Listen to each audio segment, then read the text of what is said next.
Basically, the first step is you decide to get out of a toxic situation. It's usually with a karmic partner that you say, no, I'm not doing this anymore, and you decide to leave the situation.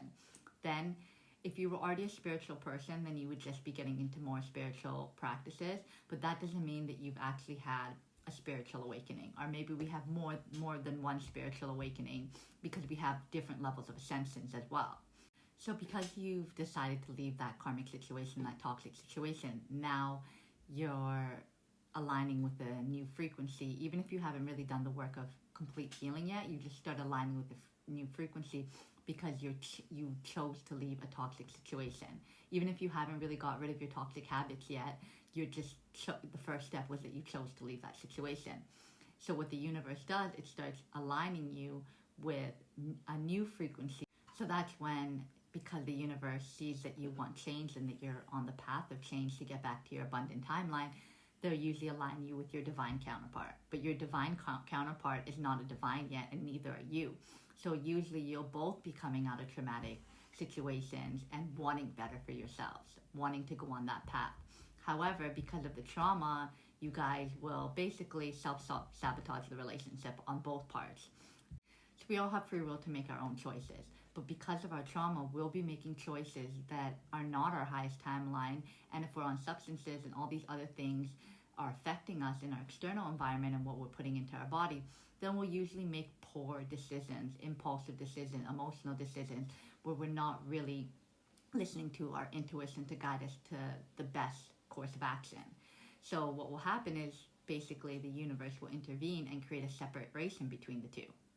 So the universe will intervene, and before they ruin the relationship beyond repair, both parties will go into separation and go through a dark night of the soul, healing their wounds and their trauma. And usually the divine feminine starts it, and she's doing it in the spiritual world, and the masculine is doing it in the physical world, healing out connections, people pleasing, all of these things that is holding him back from his divine. So twin flames, divine counterparts, twin flames that become divine counterparts, they usually are one and the same. They say it's the same soul in two different bodies. I'm not sure how much I believe that. I think it's two separate souls, but they are so interconnected that they'll have similar life experiences. They'll have similar outlooks on life. They'll have the same intellectual capacity. Even if they might not be interested in the same things, they'll still have the same intellectual capacity. Like, they're both usually coming out of long-term relationships. They're both dealing with toxicity in their past relationship that was long-term. So like, they'll have all these similarities in common, and everything will just flow easily with them. The chemistry will be insane. Like, all of these things, that passion will just lead them. But they'll have chemistry, and they'll be compatible. There'll be unconditional love between them, where they just want the best for each other, whether it's with each other or not. So as the divine feminine heals, because they marry each other, he'll heal on those aspects that he's struggling with.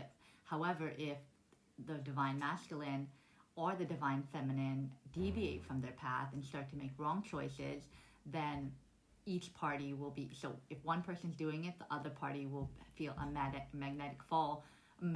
pull to make bad decisions as well, to not give into that magnetic pull. So say they both suffered with addictions, and it can be just not even that it's addiction, that it's like they're non-stop doing it, or they can't live their life without it. It's just more so, it could be just trees, for example.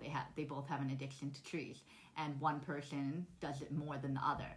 And when one person quits completely, when they're on the spiritual awakening, and the other person hasn't quit yet, so say one person did it more often than other, and the person who did it more often, let's say the divine feminine did it more than the divine masculine. He just used it to use it for him to fall asleep, right? And the divine feminine would just use it sporadically throughout her day. Then when the divine feminine quits and the divine masculine hasn't quit yet, then the divine feminine will feel that magnetic pull to want to give into that. So every time she doesn't give into that and do it again, then it helps the divine masculine be stronger, so that he doesn't keep going into that and he can quit that as well. They're marrying each other. They're divine counterparts, so they marry each other's soul. they're connected through red threads in the spiritual realm. So whatever one feels, the other feels as well. So sometimes you'll be feeling positive, but let's say the other partner is going through the something heavy, then you'll feel it as well. So even though they're in separation, they'll still look at each other as a muse, like they're doing it for the other. They want to be better for the other so they can show up better for each other. And then it becomes a journey of self-love where they're just doing it for themselves now, that it feels so good.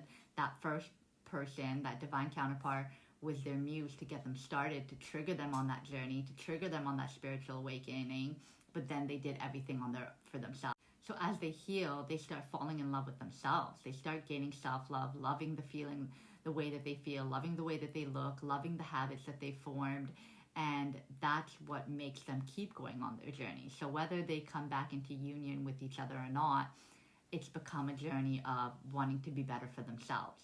Whereas that person was the first trigger to get them on that journey because they saw that they can't keep doing this.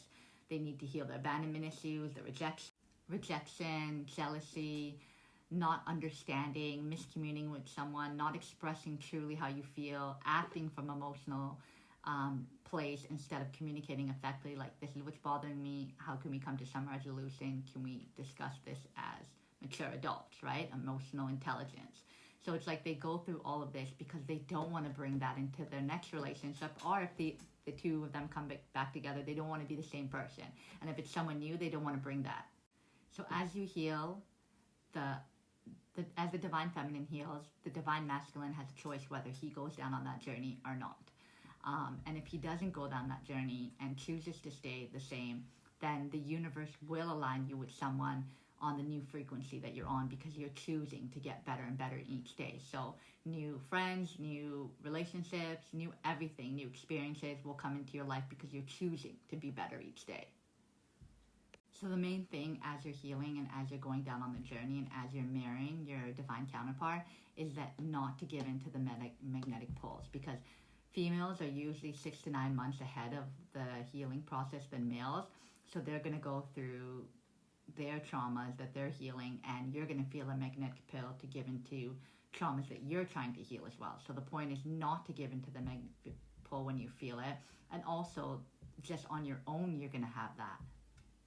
And then you're going to have your own trauma that comes up at times when you're feeling low energy or just stuff that is still buried away, and you have to not give in to the magnetic pull or addictions that you had before, whether it's food, whether it's alcohol, whether it's other substances. Like, you're going to have these moments where you're like, oh, maybe I should just have that, it's not that bad, but you have to choose not to give into that magnetic pull, because then you make a bad decision, that's a bad decision, that's not on your highest timeline. Then you take yourself off of your abundant timeline. And yeah, you can feel guilty and choose not to do it again, and you'll get back onto your abundant timeline. But if you break it once, let's say, then you're going to be more prone to say, okay, I can do it again, let me just try again, and then you're going to be in that consistency of just going down those choices that are not your abundant timeline, and you get further and further away from it. Because once you're spiritually awake, you still have free will whether you choose to stay on this abundant timeline or not.